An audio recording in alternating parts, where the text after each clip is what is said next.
Welcome to Most Health Matters with the host Dr. David Cowhig, holistic dentist and founder of Dental Wellness, and myself, co-host Bojan Zimmermann. So the show focuses on the relationship between oral and general health and interviews with health experts about their strategies to optimize their patients' well-being and performance. So the topic of today's episode is craniofacial development and holistic dentistry, the overlooked role of infant sleep, with our special guest, Dr. Scott Wustenberg. So Scott is an innovator in chiropractic neurology, nutrition, and sleep medicine. So he takes a holistic approach to empowering wellness. Through his practice, teaching, research, he aims to unlock human potential by addressing airway, mental health, and lifestyle factors, influencing health over a lifetime. So thank you for joining us, Scott. How are you today? I'm well, thank you, Bojan. It's great to be here. Great, yeah. Yeah, David, well, I give it over to you for your first question. Okay. Yes, look, thank you, Bojan, as well, and welcome, Scott. I mean, we've known each other for over 20 years, and when I was reading your book, which has just come out, it's called First Principles, Sleep, Breathe, Heal, the Health Continuum, which the small problems in early life create havoc across time. And I thought it was a great title. And you, having treated my 3 children over the last 20 years, my youngest is 18, and I think you did some cranial work after he was born with a cesarean. Yes. Very early in his life. And then my daughter, who was a ballerina, quite an intense career with ballet, but you kept her together and supported her system. And then my eldest son, who's a rugby player, and you kept him together and still keeping him together. And yes, you know, head injuries and things. Again, cranium has such an effect on everything from cranial injuries and cranial distortions as a young baby to adults. So I welcome you. I'm excited because the aim of this Mouth Health Matters is to try and educate people on how all of these integrated practitioners are so vital for the role of my role as optimizing oral health. So yes. How do you feel about your book? And welcome. Well, thank you. Thank you. It's great to be here. That's exciting. This is my very first public outing to an audience talking about my new book. And so I'm what I would call nervous-sighted. It's the hopefully everyone sees the interest, the excitement that I do. Again, at a very basic level, I think the oral airway, the functional structure and development of the mouth, the tongue, the airway is massively overlooked. It does not get the respect, the privilege in kind of medicine, in dentistry, in chiropractic, in all those health paradigms that I think it deserves, because if something goes awry, and it is phenomenally common that it does, it not only impacts immediately, but it starts having this very large dynamic effect on our long-term health and well-being. And the statistics are terrifying for how craniofacial maldevelopment, and my thesis is basically called OFMS, or Oral Airway Functional Maldevelopment Syndrome, and how changes in the midline structures in the mouth, in the tongue, in the teeth, in the bite mesh affect the airway, affect breathing, which affects neurological development, which affects long-term health and well-being, increases in heart disease risk, sleep apnea, hypopnea, dementia. And those are all the long-term things, but it's affecting children's health immediately. And again, it's in predictable fashions. It's not just, oh, well, it's a something. You can actually track what is likely to occur next at developmental stages as the children grow. So as I say, I'm excited that I've got it out into the public. I'm now trying to make a dent in the world and change how we value the tongue, how we value tongue tie, oral fascial restriction. And again, for your profession especially, again, how the teeth work, how the bone structure develops, how the mouth, it's total dynamic health and how it affects the brain and all the sensorium of neurological development. If this area doesn't work properly, brains don't develop properly. Now, that's a big statement, I know, but it's true. I was actually just saying to my son earlier today that in an ideal world, there should be a biological dentist, a functional chiropractor like yourself, sitting and watching every 3-year-old basically walking in a line, watching how they breathe, watching their posture, watching their gait, and then giving an outline of, okay, the potential for interaction and actually optimizing multiple functions to actually create the healthiest person that they can be. Totally agree. Absolutely brilliant idea. What I'd love to see, again, if my thesis can make a dent in the universe, is that we actually would start screening programs for this that are done at 1 year of age, at 2 years of age, all along the child's developmental trajectory, because oral airway functional maldevelopment syndrome looks at the negative impacts of mouth breathing for whatever cause. So we go on in the book to discuss the impacts of epigenetic phenomena, stress upon the mother during the pregnancy, how primitive reflexes like the fear paralysis reflex alter the flow of blood to the placenta, alter the flow of nutrition to the baby, therefore, and how that makes an impact on all of the structure. If you don't have enough activated folate, for instance, you don't develop the appropriate strength in the malar, in the upper bite, causing long-term upper airway resistance syndrome. However, it's not just that. Cranial trauma will do it. So they could have a perfect pregnancy, get stuck in the pelvis, have forceps or ventouse or C-section, and this will alter craniofacial development. It causes craniodevelopmental drift. So again, if you think about forceps, and again, we want a live baby. So we want these, if the baby is in danger, you want to get them out in whichever way. So we're not throwing judgment or casting aspersions. However, you need the child checked afterwards, because you apply force to the sphenoid bone and you haul on them, and it can create distortions of the cranium. Now, as you squeeze here, the sphenoid bone and the temporal bones are the upper portion of the upper jaw. So if you squeeze here, it is going to change the functional structure of the upper part of the mouth. Now, that will cause alterations in how babies suction, how they latch on, and how, therefore, they breastfeed, which leads to a whole lot of developmental changes. Now, other things that can cause it are, of course, in children who might live in a less wonderful environment, that might have an unknown mold infection in the environment, and they get repeated ear, nose, and throat infections, and causes them to chronically mouth breathe and not actually breathe through their most essential nose. So if you're doing this sort of thing, the tongue will not be sitting in the right posture, up and forward in the mouth, splaying the bite structure, creating the appropriate kind of duomo domed structure that we're after. And of course, the tongue starts to fall back into the airway, creating occlusion. And that occlusion of the airway creates stressed children, but it creates so many other problems. Again, it decreases oxygen supply. So a child that's developing with fragmentation of their airway develops sleep fragmentation, and that can all lead on to a whole lot of neurological problems.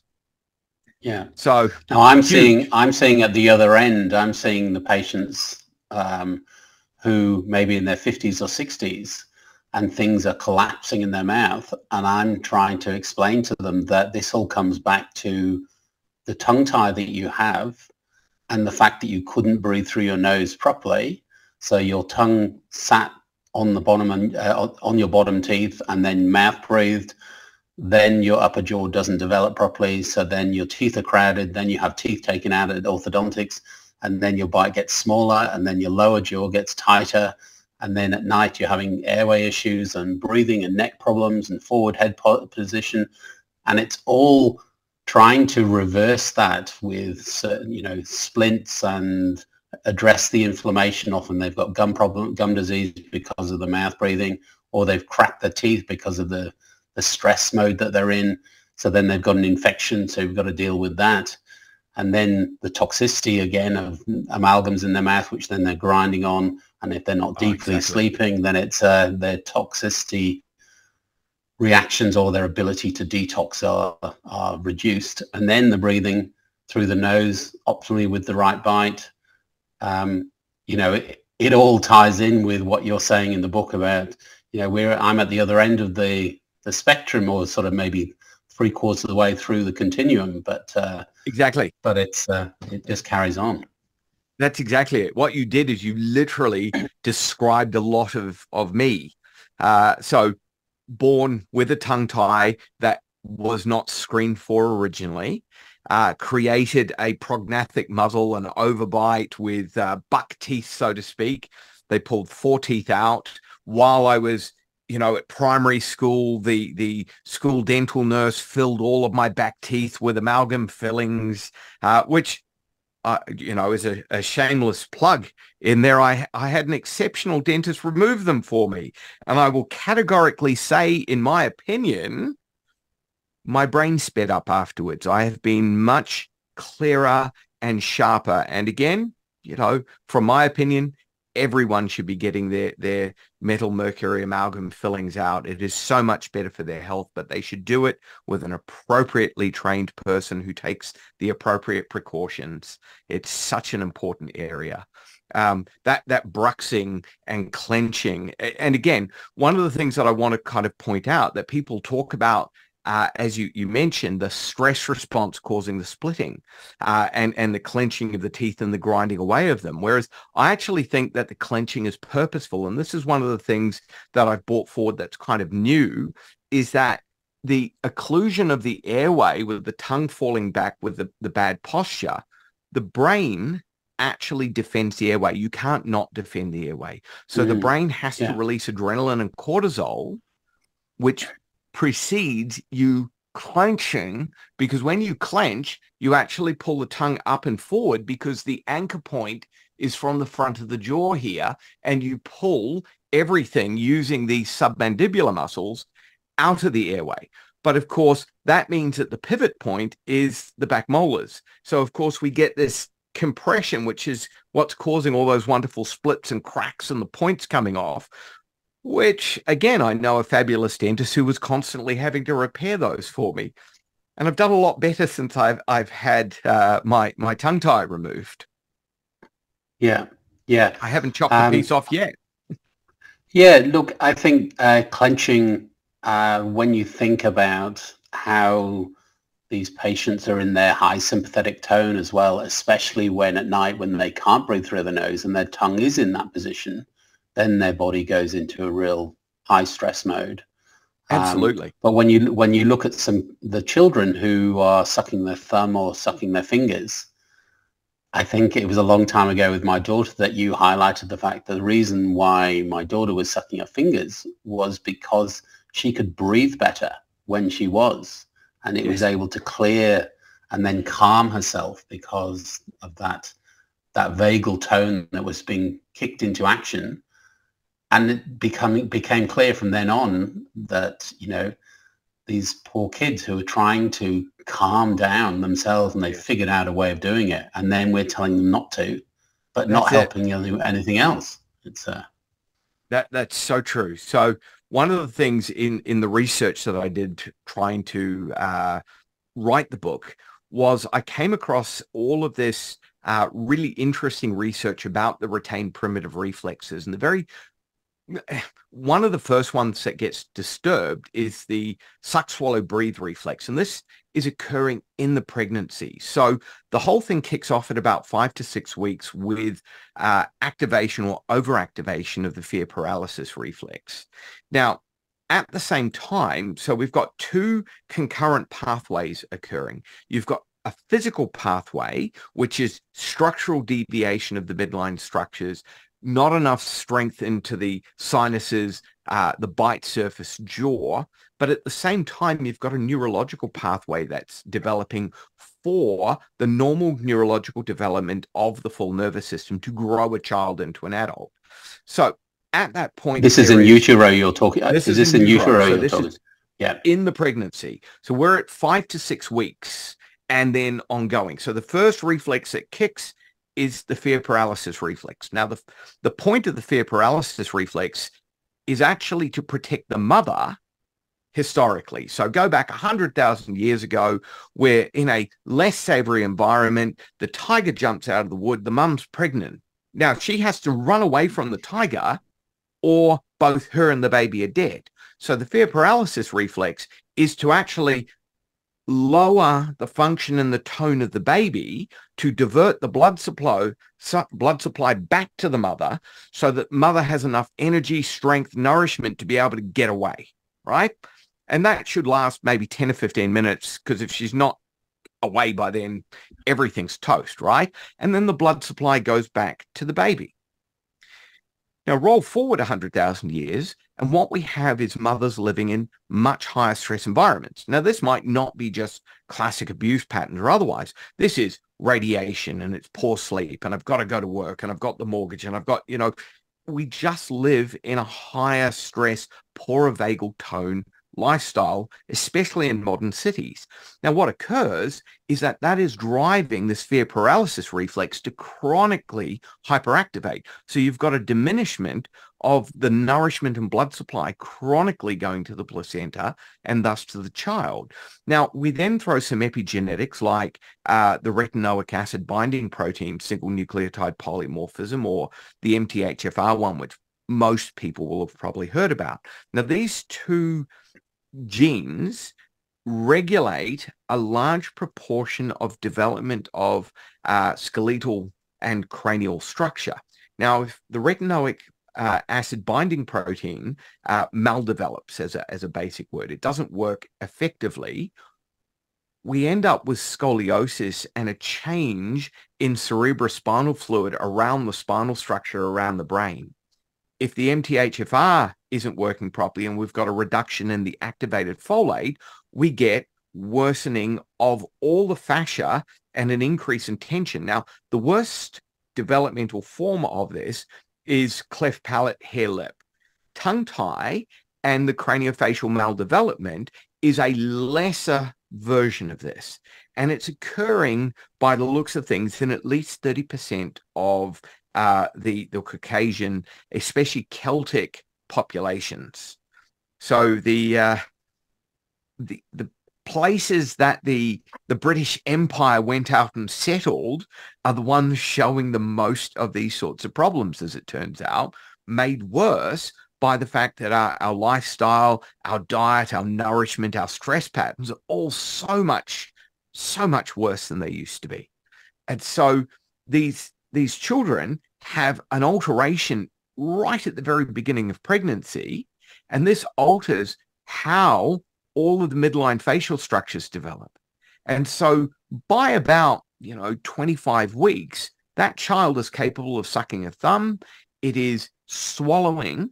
And if you've got a maldevelopment of that process and a neurological maldevelopment, the child cannulates. It induces neurological patterns that might not be perfect, so to speak. So when they're coming out already, they've had 20 weeks or so of inappropriate suck, swallow patterns. And so they're not using all their facial muscles, their neck muscles, their jaw muscles appropriately, let alone their tongue. Plus, as you were talking about, the tie, the restriction, which could be lip ties, buccal ties, tongue tie at the front or at the back.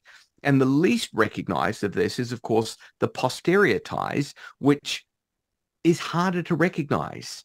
And we don't have a decent screening tool for this, which is part and parcel of why so many of these things go unlooked at in the environment. So I think there was a quote I'm going to do from your book, which just ties in perfectly with that, that basically, to understand human complexity, consider swallowing itself involves 31 muscles, 6 cranial nerves, and a few cervical and thoracic nerves. That's just from swallowing. So that's there's just so swallowing. much room for things going wrong. Absolutely. And again, if you've got, say, a moderate tie, say the tongue is reduced in its ability to project up and forward by just 50%. So it's enough that you could probably breastfeed, but we might start showing up symptoms. We might be chomping on the nipple. We might have, cracked nipples, pain on latching, etc. And these are common complaints that mothers have, and they will commonly seek help. They might see a lactation consultant. They might see their doctor. There's plenty of people.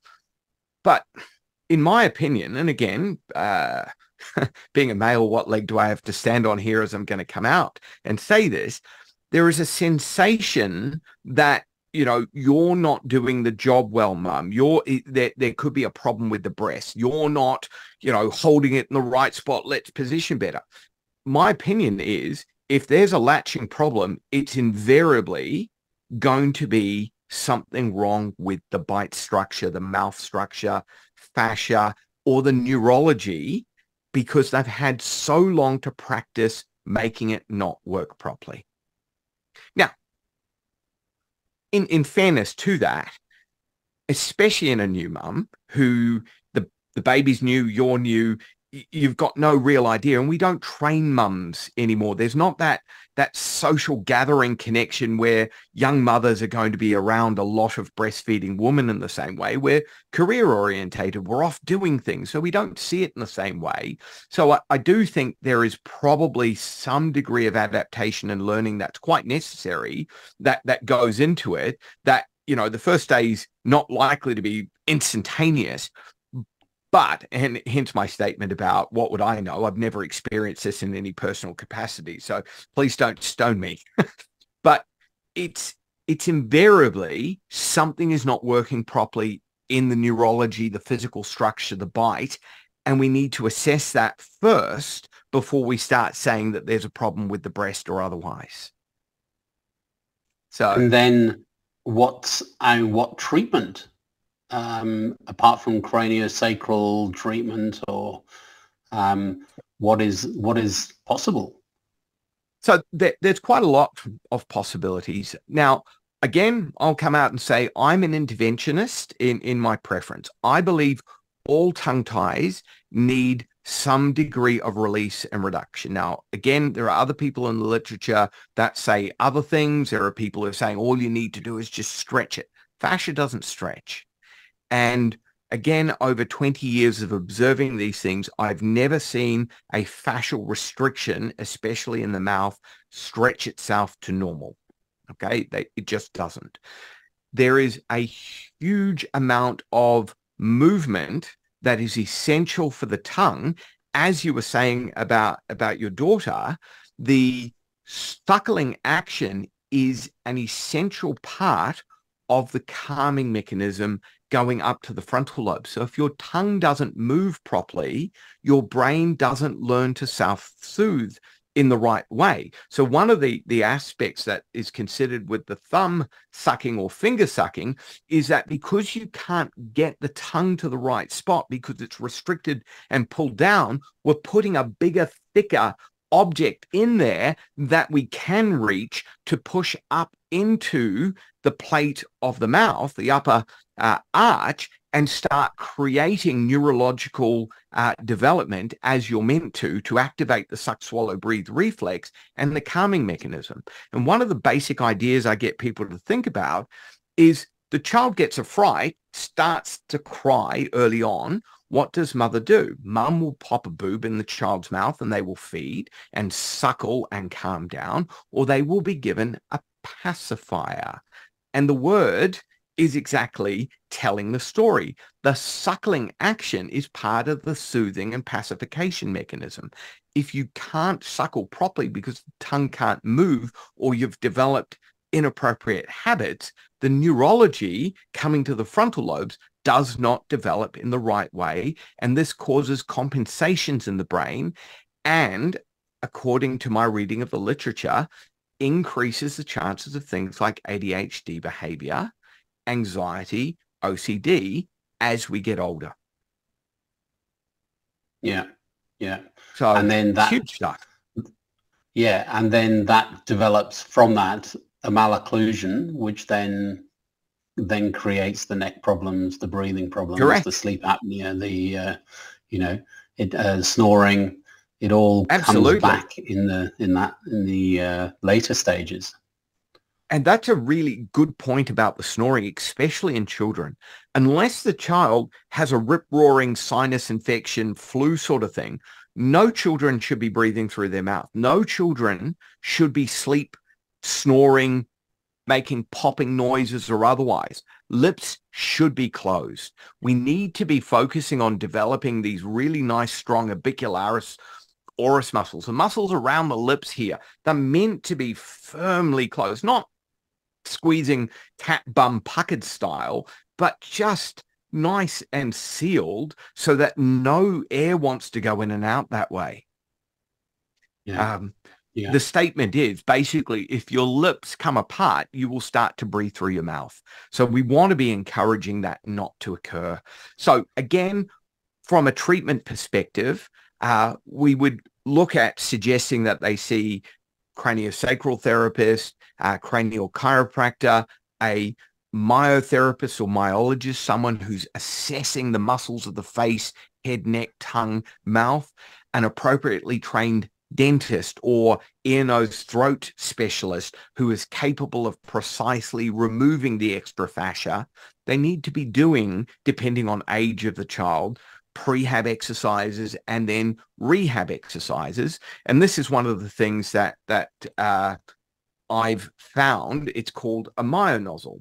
And the whole point of the myonozzle is as a rehab exercise because it activates the tongue movement to retrain the suck, swallow, breathe mechanism and acts to give the child, especially after, and adults as well, a purposeful activity to keep doing, to keep toning the tongue to go up into the appropriate space. And the company that actually developed it in the States has done research that shows that it actually improves mild to moderate sleep apnea because it toned all the submandibular and oral musculature to keep the tongue up in the right position.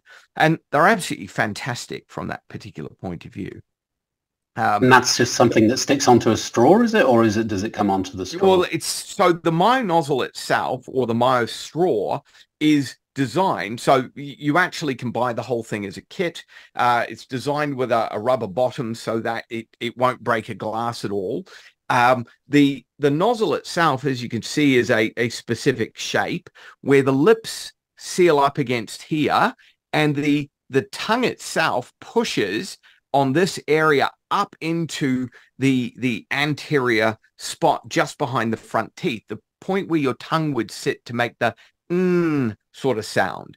And then you activate it like a bellow, so the back of the tongue drops down and pushes up again to actually change the suction as against using your cheek muscles. We don't want any of that. That sucking through here is inappropriate action and it's not recommended.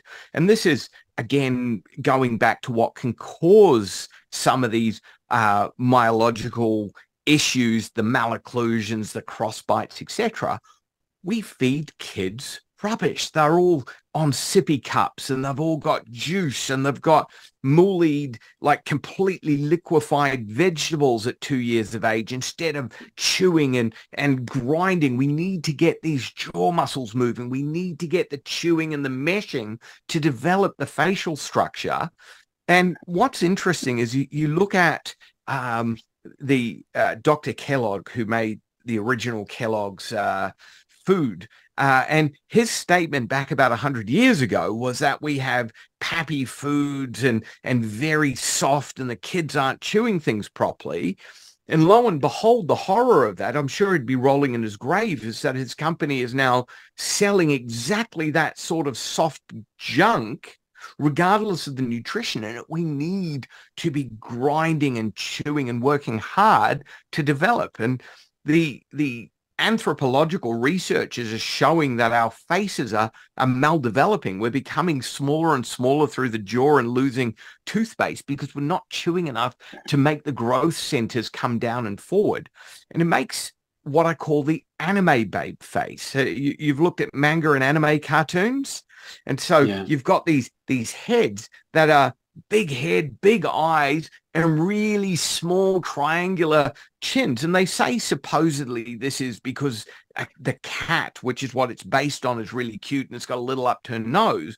But the problem is if you've got a massively underdeveloped jaw, there's no space for the teeth, there's no space for the tongue. That means you are occluding the airway, both by pushing up, because if your vault up here becomes narrow because the tongue posture can't support the structural growth properly before it hardens, you're going to push the bone structure into the sinus structure, reducing the airflow, which is where the upper airway resistance syndrome comes in. But it also antagonizes the movement of all the mucus in there, and you get pockets where it sits, and this increases the risk of infection.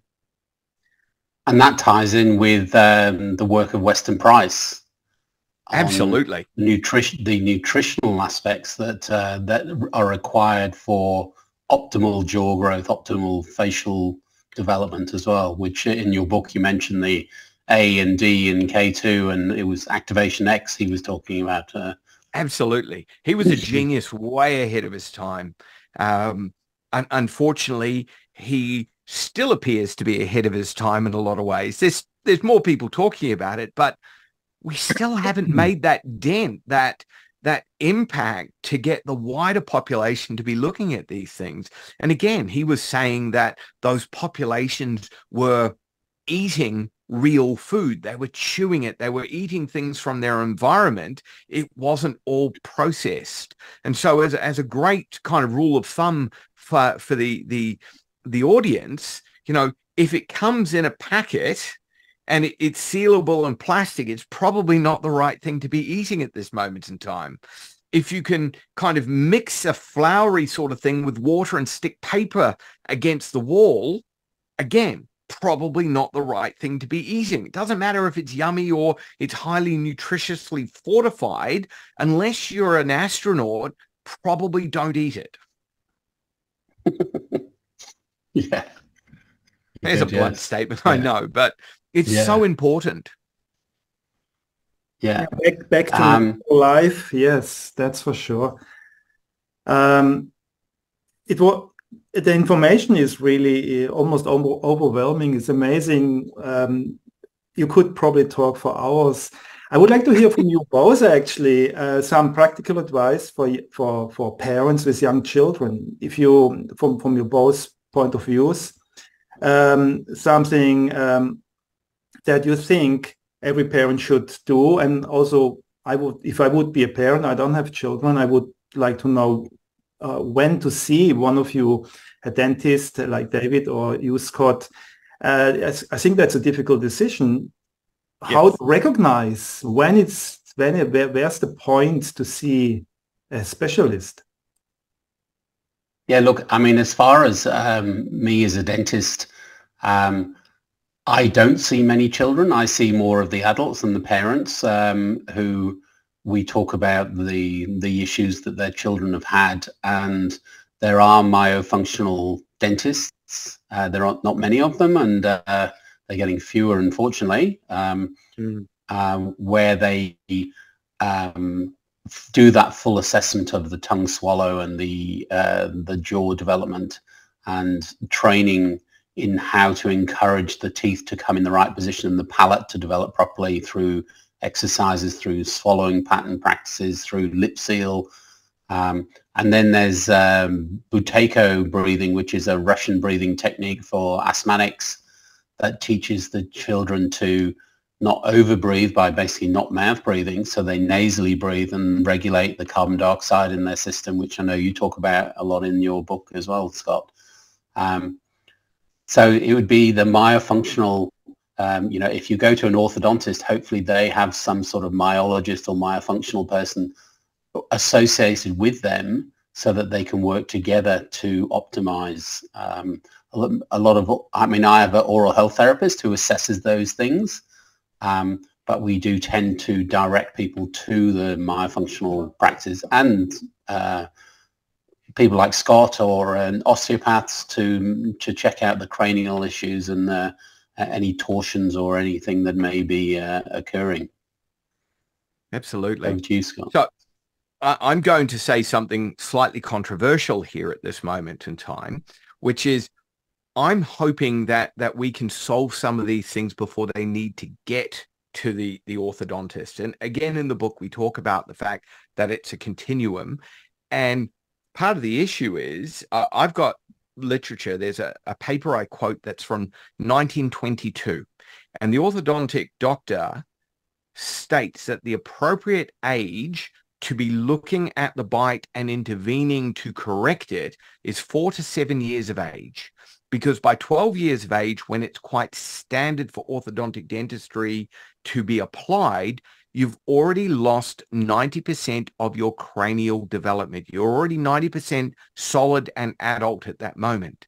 So you're just prettying up the bite and making the teeth look nice at that moment in time. You've only got 10% of play. So we need to be intervening early. And that's why I was talking about we should be screening. I think all children need early assessment. They need checking before 1 year of age. If they've had a difficult birth, they need to have their craniums assessed. As we talk about, there's a massive link between interventionist birth and oral airway functional maldevelopment syndrome. So interventionist births are C-section, they're ventouse, they are significant amounts of things like epidural, they are forceps delivery. Now, just to throw some more cats amongst the pigeons, in the year 2022, which I've got stats for, 50% of all the live births were interventionist, including C-section, ventouse, and forceps delivery. So there was about 320,000 live births that year. 50% of those are already at risk just because of their birth style for developing problems in the midline, the bite, airway breathing. So we need to be screening them early. We need to be sending them to appropriately trained myotherapists, appropriately trained dentists who recognize those bite problems, cranial therapists, appropriately trained chiropractors, osteopaths, physiotherapists. We need to be looking at these things early. Again, apart from with the rip-roaring infection, there is no moment that your child should be sleeping with the lips apart. That causes alteration and drift of the bone structure automatically because the lips form the jelly mold that strengthens the bone into the right position.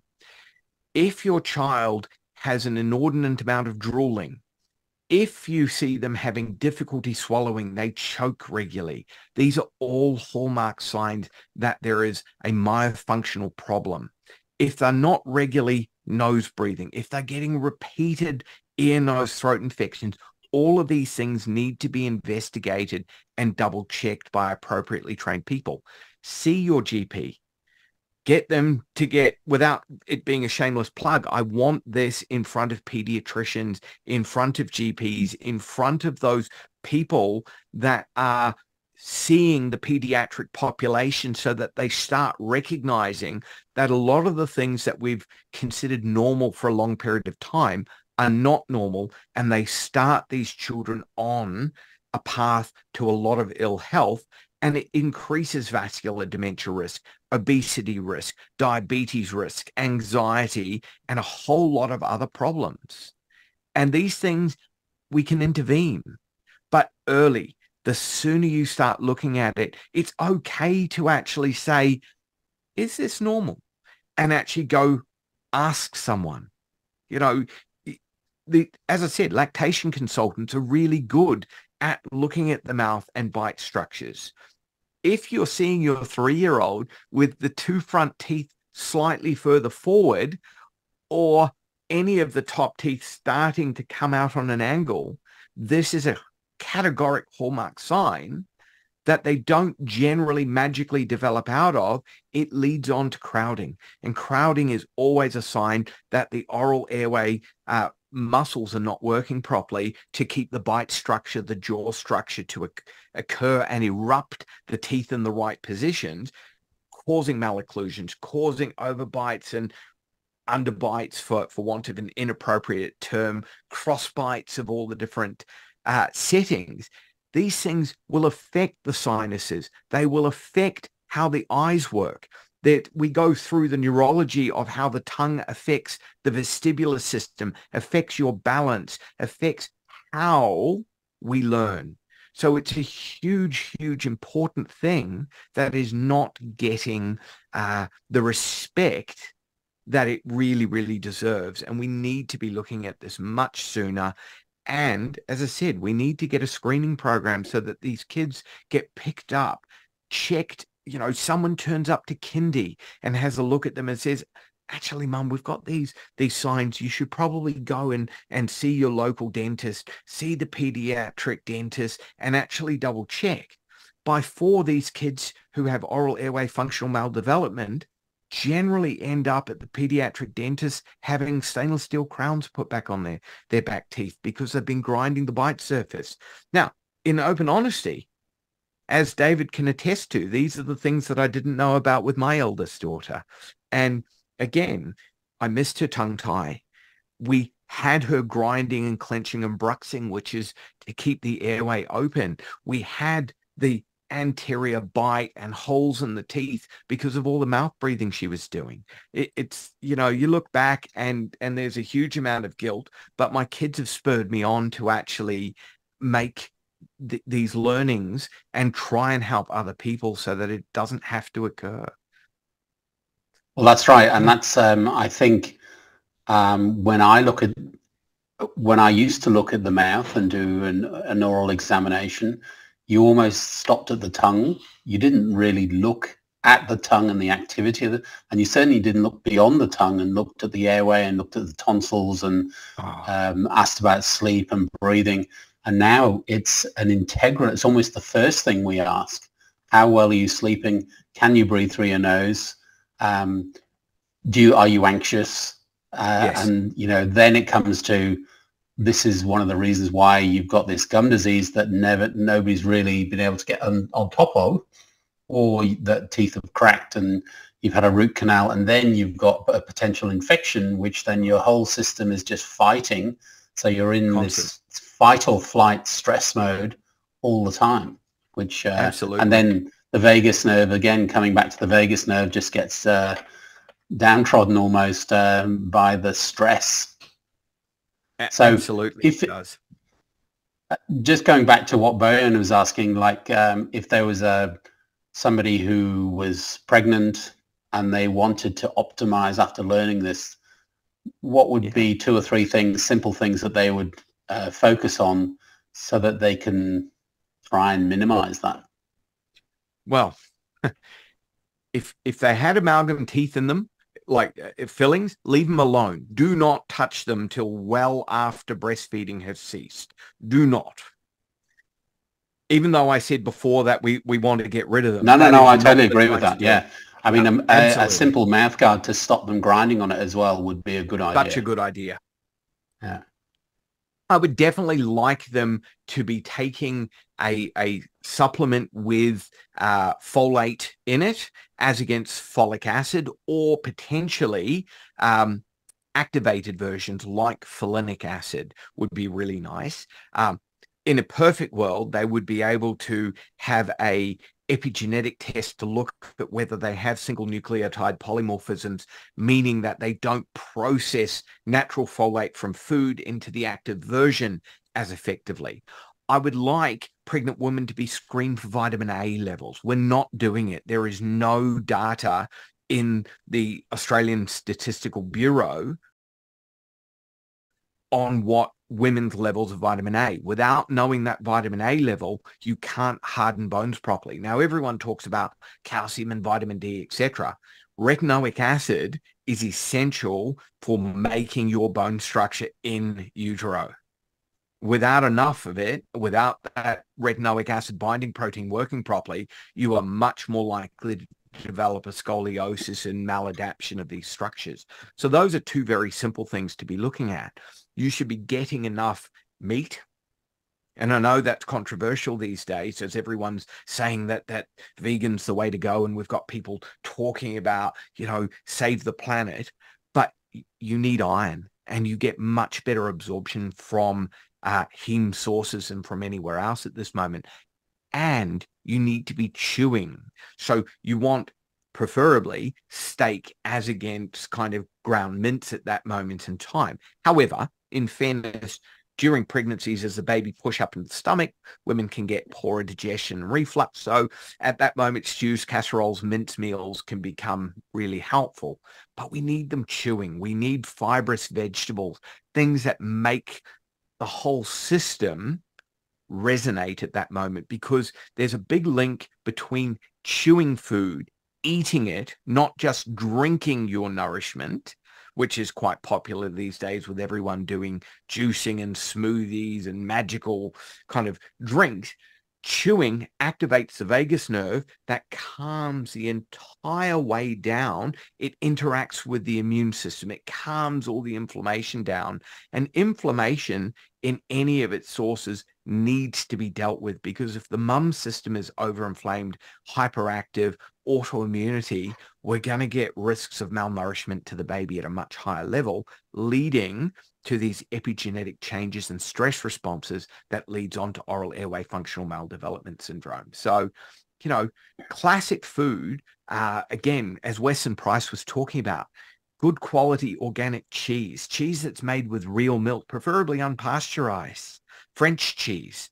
We don't get so much of these things here because we have health professionals out there or health boards that believe that we're too silly to look after ourselves and we need to pasteurize and irradiate everything. Touching my buttons there. But those vibrant, real live foods have your vitamin A's and your vitamin D's and your vitamin K's, which is so essential for helping the bone development of the child. We need nourishment along the ways of calcium in the diet. So we've got to get those green leafy vegetables. And back in the olden days, you used to chew the wing tips and you'd eat the ends off like the chicken bones from a roast chicken to get your calcium levels in. We just don't do these things in the same way as we used to. So those are kind of practical things that people can do to alter their nutrition. Run your bloods.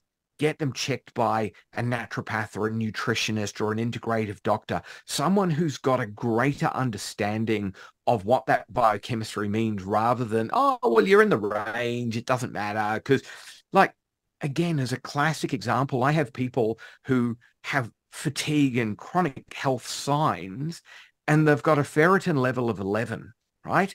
Now, the bottom end of the normal range is 10, and it can go as high as 300. So you kind of want to be at 150. 11's not good, but it's technically normal. So if you were going into a pregnancy or you're in the pregnancy with a ferritin level of 11, everyone's at risk at that moment in time. And these are things to be considered. And I'm just not sure we actually monitor the vibrancy. We're not monitoring for optimal. We're monitoring for you're not the worst you could possibly be. And that's just not kind of good enough. Check it again. Scott, going back to your analogy with the mother and baby and the lion. The lion these days is the EMFs and the stress around them all the time. Yeah. We would, I know in Europe, and Bojan would probably be able to countenance this a bit more, but I know they have white zones in Europe where there is no EMF, there's no Wi-Fi, there's no radiation whatsoever, no cell phone towers, etc. And there are people that are becoming more and more sensitive to these things. But just as a very simple point, your body requires enough vitamin D, and it's about 150 to 160 nanograms per deciliter, to actually activate the receptor to make you go into REM sleep.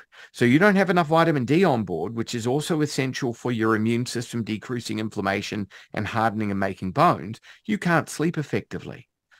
Now, what's really interesting is the 2.5 gigahertz, which is a Wi-Fi frequency, but it's also your garage door opener frequency. That frequency bends the structure of the protein that makes the vitamin D receptor, stopping vitamin D, even if you've got the right level, binding to it. So if you're sleeping with your Wi-Fi on, you're in real danger. Don't do it. Turn it off. Don't sleep with the phone anywhere near you, and pregnant women should definitely be keeping these things away. Yeah, I don't know. Sorry, Bojan. I don't know of any white zones. I mean, where I'm living, this is 100 meters away from my house. I have zero connection. At the moment, I have That's good Wi-Fi, and of course, during daytime, it's probably not ideal having this running. But I come to the question: Wi-Fi is only one topic. There are many other topics that would influence sleep. This is you mentioned dust, you mentioned mold. It's getting very complex for a parent, for pregnant mother. So, do you have any practical tips? I mean, I have a device here that measures EMFs and so on, but who has this at home? Yeah. From my own experience, if I'm in a hotel, I'm not sleeping more than 2 hours because of Wi-Fi.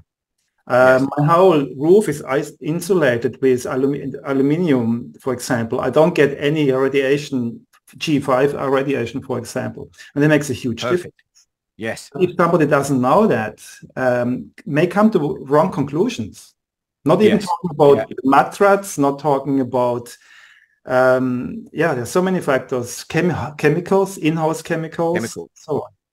You are absolutely on track. So one of the things that I recommend as a practitioner is I recommend the brand Wenatex, which is an Austrian bedding company, and they make beds that will not grow dust mites, will not grow mold. They just can't. They're an all-natural fiber. There is no off-gassing from them. There is no chemicals going in. They're made from a wood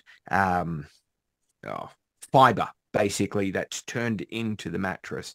They're the cleanest, most healthy beds that I can come. Someone might say that there's a better one. This is what I found that works. So they're available in Europe. They're available here in Australia. They are superb. And this is what all my family members actually sleep on. Fantastic sleep. They're divine to sleep on. So that's one thing. We have 4-stage air filters in all of the bedrooms. So we have a type of air filter, and you can get them very cheaply from David Jones, Myers, JB Hi-Fi, online, and there's lots of different brands, but the ones that you want are a 4-stage filter, preferably. The 4th stage is an ultraviolet light that will actually, when the air is sucked through it, it kills the viruses, it kills the bacteria, it stops the bad guys. But excuse me, it's got a charcoal filter in it, and it's got a large fiber filter to get the big pieces, and then it's got micron filters, and it steps down so that you're getting tiny, tiny, tiny particles out of the environment, which is shown to create autoimmune conditions in people. And that's one of the things that we didn't really touch on is the effects of nasal breathing versus mouth breathing. So when you're breathing through the mouth, the only thing filtering the junk out of you is the tonsils. So if they fill up and they start to swell, they will occlude your airway, but they're not designed to do the job that nasal breathing is. There's 5 stages with nasal breathing. You've got the cilia and the mucus and the nitric oxide to kill stuff, and you've got the adenoids and then the tonsils, and it cleans and humidifies and makes the air wonderful before going to the lungs. But if you breathe through your mouth, it's only the tonsils. And if you're like me and you've had your tonsils removed, which again, I do recommend in certain instances, because sometimes you can't break the maladaptive breathing cycle because it's gone so long and the tonsils are so inflamed that you can't get them to shrink again. So, I mean, even that's now considered controversial. When I was young, they just took them out when they swelled up like that. But the problem is, if you don't even have that level, whatever you breathe in through the mouth goes straight to the lung, straight into the bloodstream, and drives atopy, allergy, asthma responses, dermatitis, and autoimmunity. So you're absolutely right. Having those air filters in the environment is a really, really sensible, practical thing that we can do to lower the threat to both mother, child, father, everyone. But I love the idea about the aluminium in the roof. I have a very controversial thought about lead-based paint. And I actually wonder, you know, we're going here on a conspiracy topic, so everyone get my tinfoil hats on.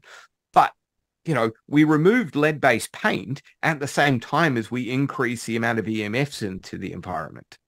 Because supposedly kids were chewing on the end of cots, but they stopped chewing on the end of cots when you're not in the cot. They're not chewing the paint off the wall, are they? Now, I get the point of taking the lead out of the gasoline because that was vaporizing everywhere. But lead-based paint stops the radiation going through the wall of your house. And we are now being irradiated like nobody's business and not sleeping. And if you don't sleep, you don't heal. And while, you know, I'm not suggesting we all need to throw lead back into our paint, we definitely need to be doing something to shield our sleep environments to actually reduce down the EMF from Wi-Fi, cell phone towers, etc., etc. You got to get it out of your sleep environment. Yeah. And my patients, when I assess their bite, when they're biting together, and a lot of them can't breathe through their nose when they're biting together. So if they've got signs of clenching, they're clenching. When they're clenching, they're not breathing at all because they're not breathing through their mouth. They're not breathing through their nose.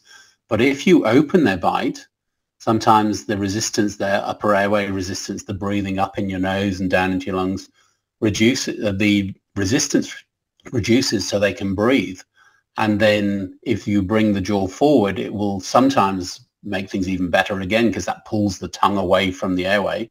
But sometimes it makes it worse. So that's why we often recommend sleep studies to really find out what exactly is going on at night, and then provision of something that just creates a gap between the teeth so it stops you grinding on the mercury fillings. It increases your ability to breathe through your nose.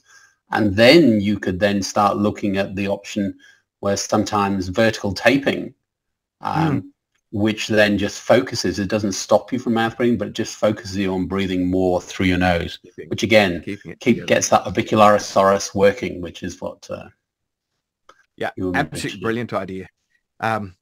There's that concept of testing I love. I would love everyone to be having sleep studies actually done, although very few people actually do it. Even the home ones, I think, are very worthwhile because they give an indication of whether these things are hiding in the background. And one of the key problems I have with how they're looked at is we've got these very defined definitions of what apnea is. Sleep apnea is defined as the cessation of breathing for 10 seconds or longer. Now, that's a very long time. That means a hypopnea, which is a cessation of shorter than that, that can go to 9 seconds. And the problem is that to have mild apnea, you have to have been doing it at least 6 times an hour. So if you have hypopneas, you stop breathing 5 times an hour for 9 seconds each, you're losing a lot of air to try and actually sustain your brain at that moment in time. That's a massive oxygen debt that you're getting. And the hypopneas are actually shown to be more dangerous for dementia risk long-term because of what's called reperfusion injury. When you stop breathing for these short periods of time, sort of things that people startle themselves awake from, the oxygen debt and then coming back in creates oxidative stress that slowly kills off brain cells in the cortex. And this is associated with long-term dementia risk. So hypopneas and snoring are dangerous. They are not something to just, oh, it's just a bit of snoring. It's important. And as a dentist, if somebody is snoring or they're mouth breathing, or they are more prone to gum disease, and then the bacteria that leads to gum disease is then linked to dementia as well. So it's making sure that the hygiene, seeing our hygienists we have an airflow, which is basically a biofilm therapy, which will reduce the amount of those nasty bacteria that can have a massive effect on your cerebral health, your cardiac health, and everything else. Yeah, I think that's an awesome idea. Yeah, the ability of mouth breathing, of drying out all that saliva, which allows your teeth to get attacked. It allows the bacteria to just sit there in the mouth. Whatever's in your environment when you're breathing through your mouth is going straight into the oral cavity. And as soon as you feed it, it goes, what a great home. Thank you for that. Oh, yeah. And of course, that activates all that inflammation in people. Yeah.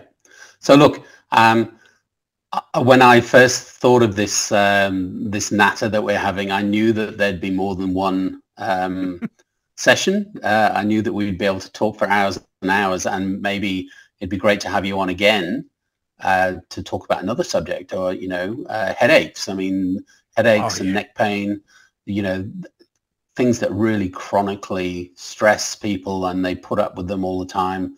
And again, the combination of dental stability and chiropractic stability and nutritional stability, it's all tied in.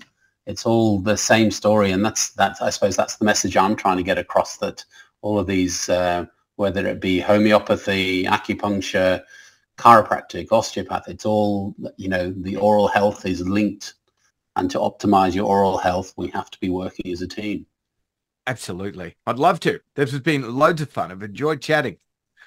It's been great. Great. Scott, where people can contact you? So there's a couple of places. I've got a couple of different websites that they can go and see. My clinical practice is advancedrehab.com.au, www.advance with no D in the middle.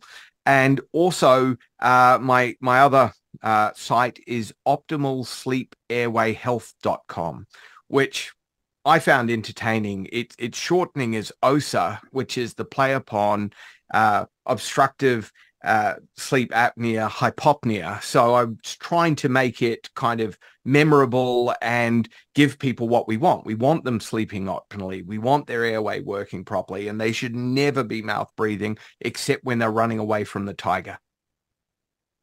Okay, great. That's great. Yeah. So any last comments or any tip? Yeah, look, I think, the tips for the pregnant mother, the whole aspect of making sure that you're not just, bringing up a child is so busy, these things can just be slipped by, and it's being able to get some direction in how to optimize your child. And then at the other end, with the adults, being able to give them a plan of action of how they can breathe well, they can sleep well, they can chew their food right, they're in a calmer state. An integrated approach is essential. I absolutely agree. I couldn't agree more. We all need to work as a team. We all need to get a patient-centric, child-centric scheme together, where the different modalities of practitioners, chiro, dental, myotherapists, pediatricians. Again, we speak about pediatric gastroenterology in the book First Principles. Sorry, my light's just gone out. Yeah. Well, that's okay. Yeah, it just we need to work together to help the children live better, healthier lives, because it makes, if we don't intervene in and make the best child we can, it creates health issues throughout their life that are unnecessary. And I just don't want to see it. Yeah. Great. So, perfect. Amazing awesome. information of two He's back. experts. I'm back. Great. Yes. Yeah. Look, thank you, Scott, and thank you, Bojan. And you know, that's just another really exciting message to send to our listeners. Yeah. Okay. So, Scott, thank you for your time. Amazing information.